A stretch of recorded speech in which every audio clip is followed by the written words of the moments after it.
Aquí se inicia su espacio preferido de noticias, comentarios, entrevistas, política y deportes. Enlazado.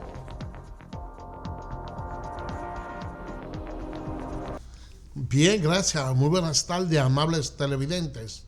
Bendiciones para todos. Aquí estamos con otra entrega más de su espacio Enlazado. Hoy es martes 11 de junio. La verdad es que va rápido el año, como también van rápidas las informaciones, y son muchos los temas para discutir en el día de hoy. Todo parece indicar que el muñeco estaba armado para que Julio César Valentín presentara el proyecto de enmienda constitucional para la repostulación presidencial de Danilo Medina. Pero a final de cuentas, todo quedó desvanecido, y la verdad es que me luce que probablemente el presidente no tenga los números, porque cuando se está en el poder se tiene la facilidad de una persona, o se tienen los números y se puede presentar una reelección, como que no se titubea tanto. Por su parte, del litoral del doctor Leonel Fernández, están confiados en que la reforma constitucional no va a pasar. Hay muchas, pero muchas especulaciones en el tema de David Ortiz. Los médicos de Massachusetts dan un informe hablando acerca de la situación en que se encuentra el ex pelotero, y dicen que la situación se torna un tanto difícil, a pesar de que él rebasó una de las etapas. Señores, en Haití la situación sigue bastante tensa. Matan a un periodista y grupos están pidiendo o quieren sacar del poder al presidente Juvenal. Por su lado, el ejército dominicano, la armada, lleva varios militares para apostarlo en la frontera y buscar hasta cierto punto seguridad para el país. Hay una tunda de apagón en diferentes lugares, y usted se encuentra con frecuencia con muchos neumáticos encendidos en diferentes lugares, la gente protestando con un calor bastante sofocante como el que está haciendo ahora. Sumado a eso, a la ola de mosquitos, convierten a las noches dominicanas en un verdadero infierno. De todo eso vamos a hablar luego de la pausa. El resumen especial de Enlazado.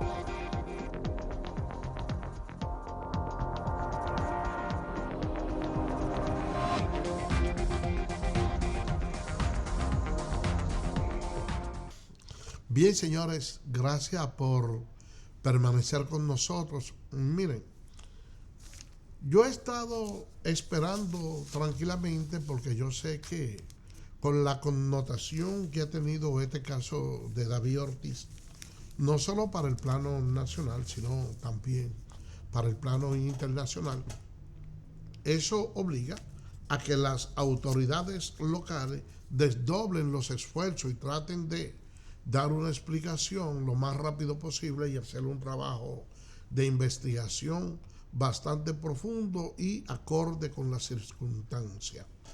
Ustedes saben por qué le digo esta parte, porque a diario salen varios comentarios o titulares en los periódicos, en la prensa internacional, que le hacen muchos daños a la imagen del país.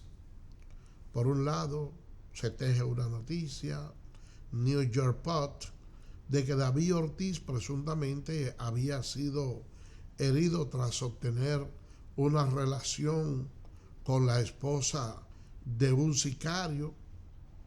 Otro le atribuyen a la inseguridad que tiene la República Dominicana, y acerca de eso inclusive se han hecho varias encuestas interrogantes a personas que ya tenían vuelo comprado para venir a vacacionar ahora en la República Dominicana, y hay una encuesta que se preguntaba si todavía tenían la intención de viajar a la República Dominicana, y si uno se pone a ver los números fríos del porcentaje, diría que hasta cierto punto todavía preservamos ciertos niveles de calidad, porque un 13% decía que ya iba a cancelar los vuelos a la República Dominicana, y a mí me parece que ese número, a diferencia de lo que ha dicho muchas personas, es un número bastante alto,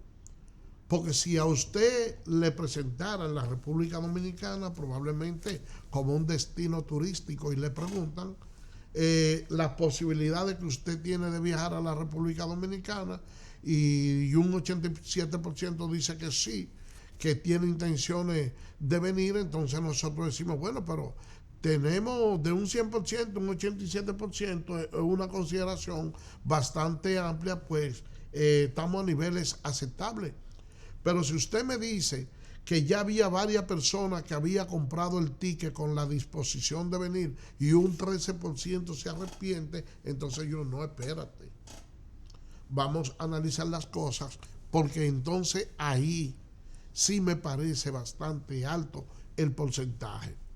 Y yo creo que si las autoridades se hubiese definido todo en términos inmediatos y se le hubiese buscado un bajadero, vamos a decir, una explicación que vaya armónica con la figura de David Ortiz y que realmente no caiga en lo especulativo, sería mucho mejor, porque ya la prensa internacional pues ya sabría la realidad del caso. Y yo he estado esperando esta parte, porque hay algunas imágenes que yo la tengo, que la han mandado y son de las que se sirven a través de las redes sociales, donde hay señalamientos inclusive de personas presentando su físico, y hay una persona que, dicho sea de paso, dio declaraciones en un medio, en los medios, lo vimos por televisión, inclusive diciendo que a él lo están acusando de ser el autor intelectual o de propiciar ese disparo, y que realmente él no tiene nada que ver con eso. Pero la verdad es que mucha gente que anda en el medio ya tenía ciertos niveles de preocupación, porque se ha tejido la noticia de que a él se le había hecho la advertencia de que debía de tener cuidado. Entonces, si alguien le hace la advertencia, es porque supuestamente tenía que tener conocimiento de algo.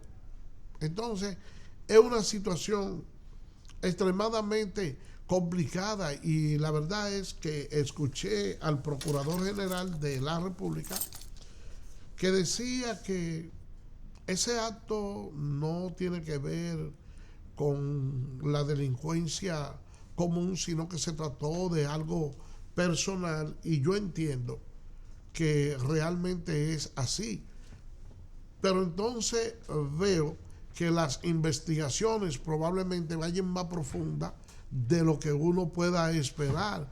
Y ellos dicen, bueno, más tarde vamos a dar a conocer el informe definitivo y vamos a aclarar todo. Y la verdad es que como dominicano, cuando digo que me gustaría que lo hagan con la mayor brevedad posible, no es simplemente con la idea de que nosotros podamos alimentar el morbo y tener ya unos detalles totalmente concretos, sino porque es la imagen del país que se está deteriorando con esos temas.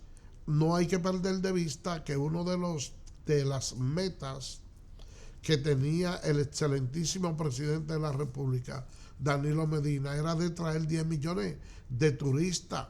Y si nosotros le sumamos este incidente a los otros que han ocurrido con algunos turistas, la verdad es que nos hacen mucho daño, porque nosotros tenemos una competencia muy activa en materia de turismo, porque la República Dominicana, aunque nosotros vivimos en él y lo vemos como un país inseguro, un país alborotado, porque estamos impuestos a otra cosa, cuando usted lo compara con otros países puede darse cuenta que todavía nosotros tenemos niveles muy aceptables de seguridad, que nosotros todavía estamos en pañales comparados con otros países como México, Venezuela. Y esa parte hay que aclararla. Con relación al parte médico, nosotros escuchamos esta mañana, naturalmente, tenemos plena confianza en que en nuestro patio, en nuestro país, tenemos médicos de mucho prestigio, como los que atendieron a David Ortiz, y ellos explicaban y decían que salió un paciente completamente estable, que se le hizo un buen trabajo, y yo realmente no tengo dudas de eso. Yo creo que sí, que en esa clínica actuaron con mucha capacidad, que hicieron un buen trabajo, entonces, pero cuando trasladan un paciente de la República Dominicana hacia otro país, por bueno que se haya hecho el trabajo aquí, por lo regular, los extranjeros como que no confían tanto, sobre todo por el nivel de pobreza que tiene la República Dominicana, aunque aquí los cirujanos sean mejores. Allá el parte médico dijo que hubo que operarlo nuevamente, sobre todo del colon, y cuando el colon se abre, entonces brotan heces fecales, que esas heces pudieran infectar y eso complica más la situación. Entonces a eso se le van agravando otras cosas. Por ejemplo, es muy probable que en ese estado, ustedes saben, yo no soy médico, yo lo diría con el lenguaje mío, que los esfínteres se pueden ensanchar y provocar que no haya lo suficiente fortaleza para poder expulsar los orines y la materia fecal, y todas esas son cosas que crean complicaciones, y ellos definen todavía allá en Massachusetts ese problema de David Ortiz lo definen como algo grave, porque ellos dicen además que puede drenar sangre lentamente por la rotura del colon, y que eso es algo que es un poco difícil de controlar, esa sangre que poco a poco va drenando. La verdad es que nosotros pedimos mucho, le pedimos a Dios por la salud de David Ortiz, que es uno de los grandes embajadores que nosotros tenemos a nivel internacional, sobre todo de esos personales ejemplares que pueden poner en alto el nombre del país. Vamos a hacer una pausa y regresamos en breve. El resumen especial de Enlazado.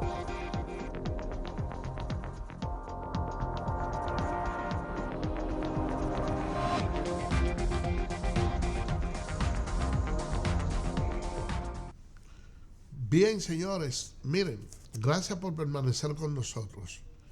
Ha causado mucha roncha y hay mucha sensibilidad por parte del gobierno dominicano, porque dos funcionarios han expresado su desacuerdo con la reelección.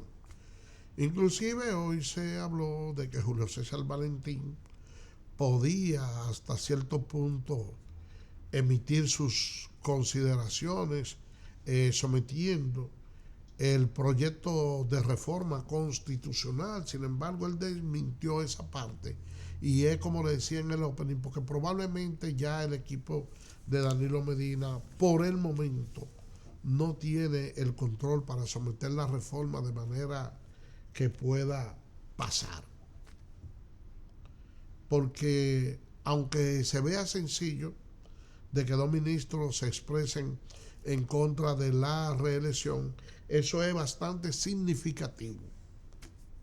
¿Por qué le digo que es bastante significativo? Porque que venga cualquiera de la corriente de Leonel Fernández y diga que no se debe someter la reforma constitucional, que ya ellos no tienen el interés o entiendan que comete un error el presidente Danilo Medina si se lanza nuevamente, eso es algo normal en el ejercicio político y en la disidencia que hay entre un bando y otro.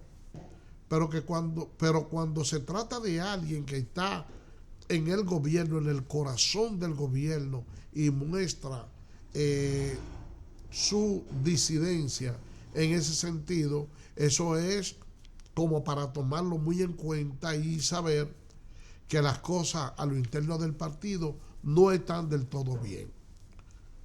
Todo el mundo sabe que Melanio Paredes formó parte del gobierno de Leonel Fernández, aunque él niega que todavía de manera pública no tiene un apoyo hacia el doctor Leonel Fernández, pero ya sí en los corrillos se establece y se da casi como un hecho que han estado apoyando esa moción. Y cada día que pasan, nosotros podemos ver que salen diferentes grupos a protestar en contra de lo que es la reelección. Ya lo hicieron los motoconchistas, lo han hecho otros sectores. Y la verdad es que no está muy cómodo el escenario como para que el presidente Danilo Medina dé su voz de alarma, diga si va a ir, si se piensa repostular o no. De parte del sector de él han dicho que hay que darle la oportunidad al presidente de que él manifieste si tiene el interés o no. Esa es la verdad, honda y oronda. Y no sería tampoco él el primero en que a esta altura de juego no ha definido el panorama, porque lo propio pasó con el doctor Leonel Fernández en un momento dado. Ahora, ¿qué es lo que sucede? Que todo el mundo sabe que hay dos corrientes en ese partido, pero la del doctor Leonel Fernández son muchos bueyes que van alando y enfilando en un mismo sentido, donde la fuerza de uno coayuda a la otra y van llevando por el riel dicha carreta. Pero en el caso de Danilo Medina y su gente, hay varios aspirantes, hay por lo menos 6 o 7 que tienen aspiraciones y que ellos han subordinado probablemente el deseo de ellos hasta que el presidente se defina. Y si se logra hacer una definición a tiempo y decir, mire, nosotros le vamos a endosar nuestra simpatía o apoyamos a este determinado candidato, no indica que los números que tiene Danilo Medina ni lo que puedan tener los otros se le van a sumar a esos solo candidatos, porque en la política 2 por 2 no son 2 más 2, no son 4, pero la verdad es que por lo menos se va definiendo el perfil de una candidatura y en base a eso se puede trabajar. Y el hecho de que el presidente Danilo Medina no se haya decidido es algo que le afecta no solo a él, sino también a esos candidatos. Pero hay otro tema que es bastante importante y ya casi el escenario está preparado, porque en 11 días ya hay que hablar sobre la reserva de los cargos. Y nosotros cuando vemos ese temita de la reserva de los cargos, que del litoral de Danilo Medina quiere que se haga una reserva muy mínima o que los PLDistas puedan pelear su puesto y realmente no hacer uso de la reserva, mucha gente ve eso como una actitud democrática del presidente Danilo Medina que a lo interno del partido pudiera generarle ciertos niveles de simpatía con su gente, y esa parte es verdad. pero hay un metamensaje ahí. ¿Cuál sería el metamensaje? ¿Qué es lo que yo pienso que busca el presidente Medina con la eliminación o la reducción de las reservas? Porque ustedes saben que el fuerte del doctor Leonel Fernández ha sido o han sido las alianzas. El PLD en las únicas elecciones que como partido ha ocupado el primer lugar fueron en las elecciones pasadas, porque el PRD se dividió, pero siempre son esos grupos, esas fuerzas aliadas, esas coaliciones, los que han mantenido al PLD en el poder. Y si el presidente Danilo Medina no está pensando repostularse y le traba la posibilidad con la reserva al doctor Leonel Fernández, lo pone en una situación difícil. ¿Por qué que los ánimos están tan agrietados dentro de ese partido que yo dudo que cualquiera de los dos que pierda se vaya a sumar a trabajar en favor del otro? Cuando el presidente Danilo Medina ganó por primera vez las elecciones, dijo que esa elección se la debía básicamente al doctor Leonel Fernández, porque se había entregado en cuerpo y alma a trabajar por él, inclusive que para su candidatura Leonel trabajó más que él mismo para que él ganara. ¿Y ustedes creen que si la reforma constitucional no puede pasar, lo mismo podría decir Leonel de Danilo Medina? Bueno, ¿quién nos habla y de dónde? Doctor Carmona, su hermano Medina. Hoy Medina, de Medina. Yo hablando de Danilo Medina y me llama mi hermano Medina.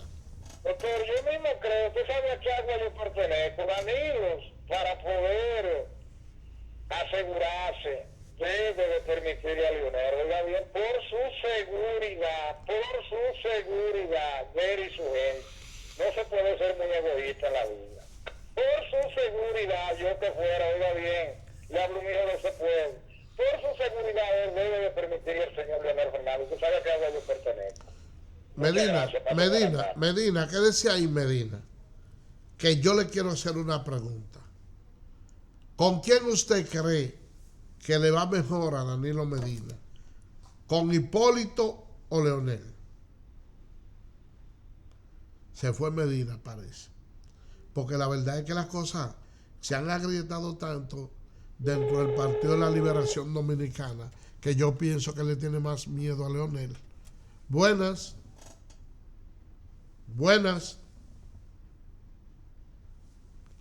Parece que se cayó. El caso es que con los golpeos que ha sentido ese grupo de Leonel Fernández de parte del grupo de Danilo Medina, yo no creo que le vaya tan bien, ¿no? Buenas. Doctor. Sí. Ese chupi usted deja el mercado. El hombre de Danilo es Hipólito Mejía Domínguez. Oiga bien, el hombre de Danilo Medina es Hipólito Mejía Domínguez. Así es que se está jugando el domino. Porque usted sabe que Hipólito le prometió a Leonel y le dijo que si él ganaba no iba a permitir que lo sometan, y cuando se intentó hacer algo en contra de Leonel, él paró en seco y dijo, no me persigan. Eso es así, doctor, usted me conoce. Sí. Eso es así, ese es el hombre. Sí. Ese es el hombre. Danilo es un hombre de poco hablar, ¿usted sabe eso? Sí. Démele un abrazo. Muy peligroso. Démele un abrazo a Dante cuando lo vea allá en Villamella.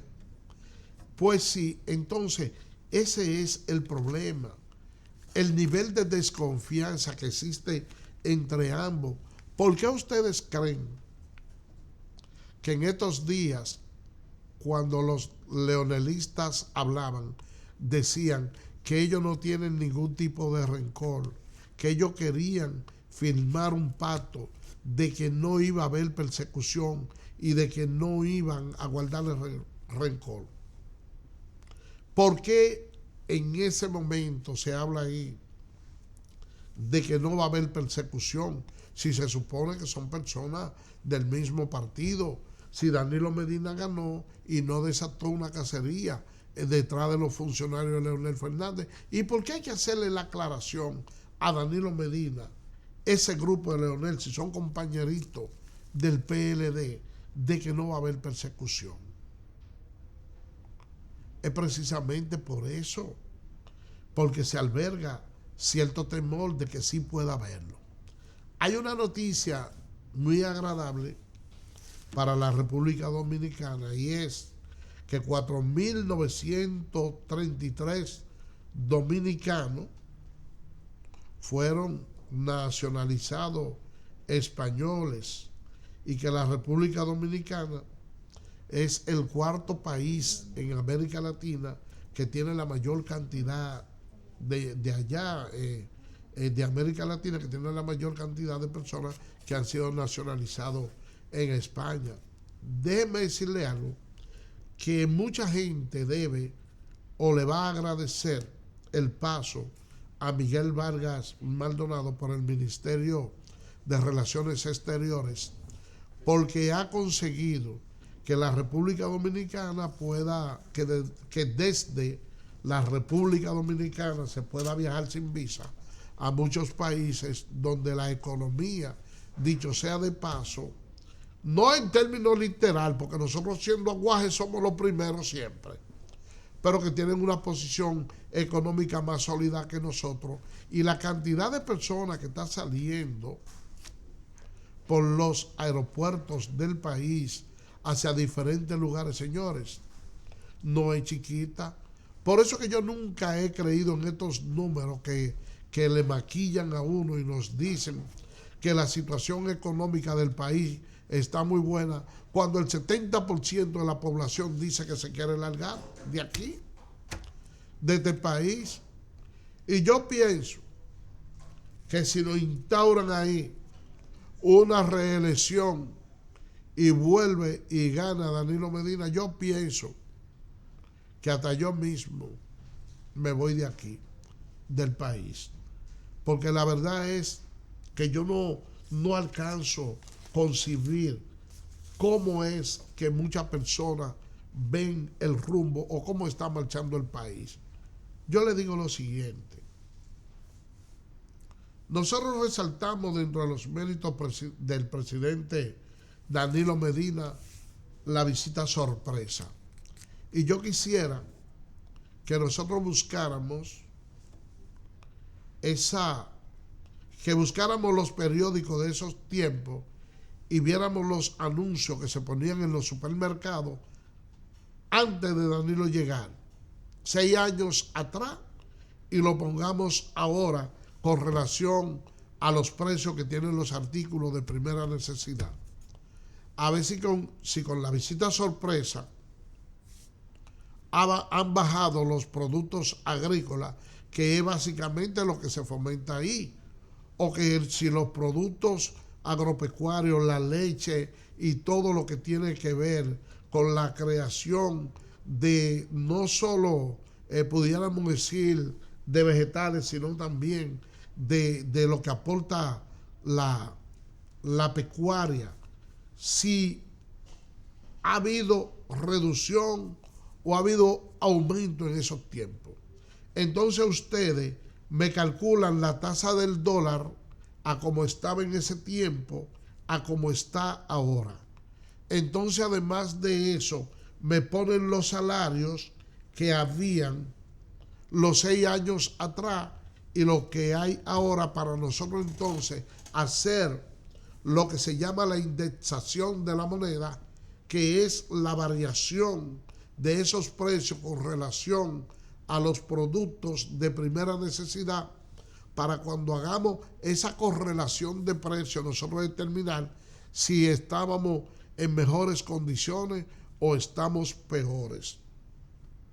Todas esas variantes nosotros tenemos que verla, porque si entendemos que la visita sorpresa son logros y que están ayudando al país, entonces yo quiero que me digan cuáles son en términos intangibles, cuáles han sido los beneficios que nosotros hemos podido obtener de todas esas visitas sorpresa, que nos vayamos a los precios de los combustibles,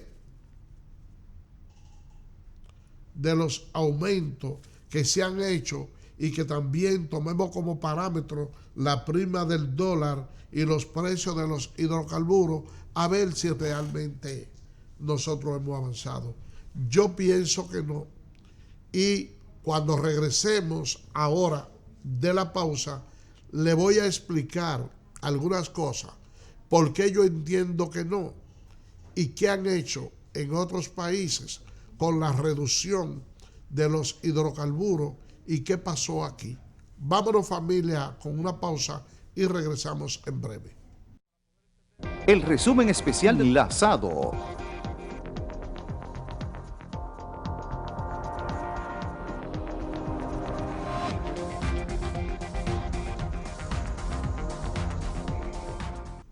Bien, señores, gracias por permanecer con nosotros. Miren, nosotros les decíamos, con relación a los precios de los hidrocarburos, si realmente la República Dominicana pudo obtener, pudiéramos decir, cuáles son los aportes como consecuencia de la rebaja de los combustibles. Ustedes recordarán que a nosotros desde hace muchos años nos habían metido en la mente de que el petróleo en un momento determinado podía acabarse, que esas reservas tenían su límite. Y realmente no vamos a decir que no la tengan, porque todo algún día se acaba en el mundo, pero no tan pronto como nosotros esperábamos. Y es que los Estados Unidos, a raíz del conflicto obtenido con los gobiernos venezolanos, el de Chávez y luego el de Maduro, se dispusieron hasta cierto punto tomar medidas para hacerlo retroceder, para ponerlo a ceder. Porque la verdad es que un país como el de Venezuela, con una reserva petrolera al nivel de la que tiene, además de la minería, del hierro, entre otras cosas, con una postura socialista, la verdad es que eso no le gusta a los Estados Unidos. Entonces Chávez, en busca de emular a Fidel Castro y hacerse popular en varios países, hizo de Venezuela un programa llamado Petrocaribe, donde los países del Caribe, sobre todo los más carenciados, podían obtener petróleo a un precio un poquito más barato, porque tampoco no es que Petrocaribe le regalaba petróleo a nadie.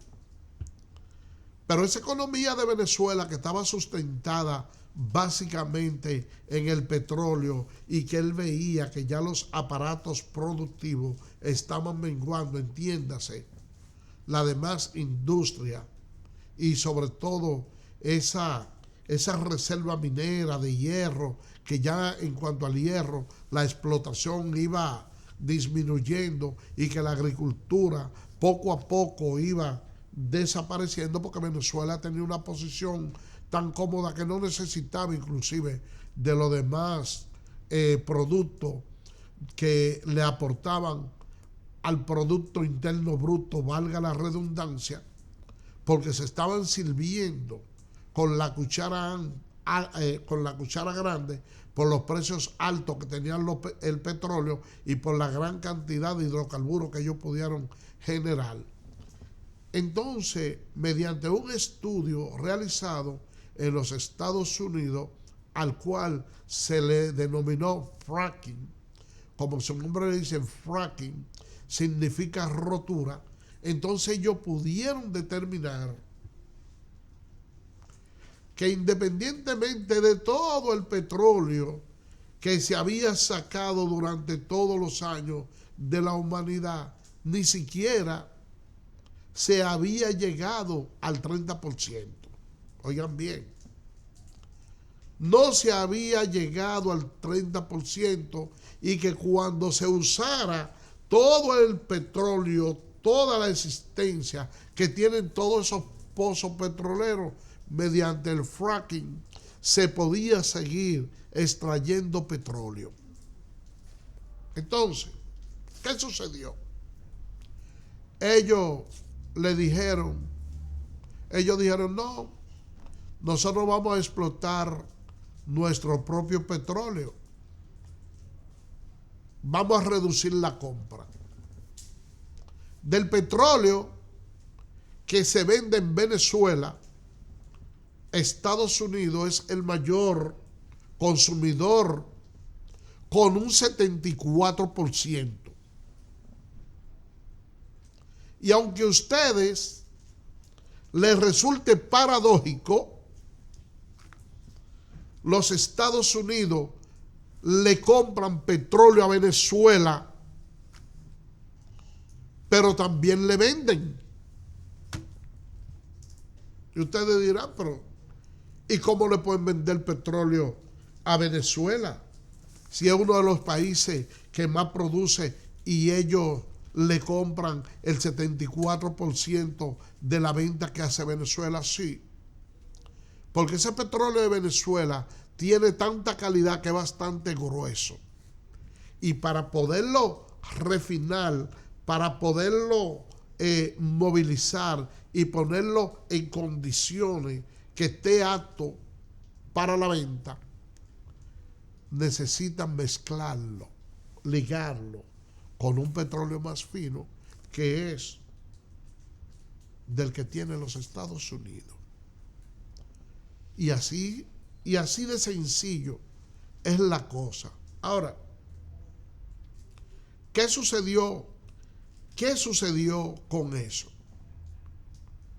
Que esos países productores de petróleo, sobre todo los reinos árabes, que tienen todos los centavos más una mota, se sentaron a conversar con los Estados Unidos y analizaron y vieron al precio que les salía a ellos con la extracción mediante el fracking, y lo que hicieron fue bajarle los precios del petróleo a unos niveles que ellos sigan preservando su reserva de petróleo y ellos no pierden la venta. Y sobre todo que ellos saben que tienen garantía ya por todos los años del mundo. ¿Qué significa esto? Que si yo voy al colmado y digo, mira, yo voy a comprar un refresco, una soda, y esa soda cuesta 25 pesos, si yo tengo la posibilidad de hacerlo en 10, yo digo, no, yo no te voy a dar 25, yo lo voy a elaborar yo mismo y me ahorro 15. Pero si yo para elaborar esa misma soda tengo que gastar 10 pesos y la parte contraria, a quien yo se la compro mío, no te moleste en hacerlo, ni en invertir tu tiempo en esto, que por lo que te sale yo te la voy a dar. Bueno, pues para mí es más negocio yo simplemente comprar mi soda y tomármela y no tener que gastar 10 para hacerlo, para finalmente tomarme la misma botella. Eso sucedió. Entonces, cuando se desploma los precios de los combustibles en diferentes países del mundo, esos gobiernos aprovecharon. Porque los presupuestos se hacen, los gobiernos hacen su presupuesto por año, entonces ellos lograron, miren, ellos lograron reducir todo eso y lo invirtieron en obras sociales. Miren ahí, ustedes tienen en las imágenes militares dominicanos que fueron llevados a la frontera para cubrirla, porque en Haití, justamente por esa situación, hay problemas allá. ¿Cuál es el problema que hay en Haití? Que los haitianos se dieron cuenta que ese dinero que provenía de ahí, de esa rebaja, el gobierno haitiano le dio un mal uso. Dijeron que lo iban a utilizar en planes sociales, pero le dieron un mal uso. Y por eso es que ellos allá están peleando. Miren los disturbios que hay allá. Y el gobierno de Moïse, Jovenel Moïse, está en estos momentos zigzagueante. Está prácticamente, pudiéramos decir, se espera que de un momento a otro pudiera salir del poder, porque el pueblo está completamente enardecido con eso. Miren esas imágenes. Por eso es que hemos reforzado nuestra frontera, y le voy a decir algo. Cada vez que hay disturbios, cada vez que hay problemas en Haití, bueno, pues la República Dominicana, como destino más cercano, se convierte en el país receptor. Déjenme decirle que los viernes y los lunes se hacen intercambio comercial, y que ese intercambio comercial del viernes realmente tímidamente uno que dos o tres fueron los que cruzaron a hacer el intercambio, pero en el día de ayer prácticamente, señores, quedó nulo, sin actividades. Y ustedes saben lo que significa eso. Y uno se queda pensando la cantidad de millones que dejan de circular, y uno dice, bueno, pero es que estos gobiernos tampoco han sabido capitalizar esa parte como para lograr una organización de esos mercados, que los recursos que provienen de ahí puedan ser aprovechados por ambos gobiernos mediante el pago de los impuestos, porque son ventas que se hacen directas entre un comerciante y otro. Y si uno ve una situación de esa naturaleza, no es verdad que uno se va a quedar de brazos cruzados, pues lógicamente los vecinos, nuestros hermanos haitianos, tienen que cruzar para la República Dominicana, porque eso es un fenómeno natural que se da en cualquier parte del mundo. Nosotros vivimos diciendo que esta es la economía que más crece. Sin embargo, ustedes saben que Puerto Rico, luego del huracán María, quedó destruido, y todavía las autoridades dominicanas antes de ayer detuvieron 50 personas que se iban para Puerto Rico antes de ayer. Y yo digo, ¿por qué es lo que van a buscar a Puerto Rico? Porque yo estuve ahí no hace tanto, y la verdad que el país quedó completamente destruido, y hay algunas instalaciones, muchos negocios que ahora es que están tratando de abrir sus puertas, señores. Allá en Puerto Rico no hay nada, no hay nada, y nosotros nos estamos yendo en Yola. Imagínense que Puerto Rico estuviera o tuviera la ubicación geográfica que tiene Haití. Bueno, pero todo el mundo coge y se va para allá. Ahora, ¿Cuál es la diferencia que nosotros tenemos o la ventaja entre ambas migraciones? O que los puertorriqueños saben que cuando un dominicano va para allá, aunque se vaya en yola, tiene documentación. Ellos saben que aquí nosotros estamos organizados con una junta central electoral, gracias a Dios, que tenemos oficialía de Estado Civil, y los dominicanos tenemos identificaciones, por lo tanto, tenemos la facilidad de ser ubicados en cualquier parte del mundo. Aunque ya Puerto Rico, como un país que pertenece a un estado federal, trabajan básicamente con las huellas digitales, y aunque usted tenga documentación, son las huellas suyas las que realmente identifican a la persona. Nosotros no tenemos ese privilegio. Aquí por la frontera entran y salen cantidades de armas. Cada vez que se hacen esos intercambios, por ahí entran armas sin ningún tipo de control. Y anteriormente, para una persona tener un arma de fuego, tenía que luchar mucho. Ya no.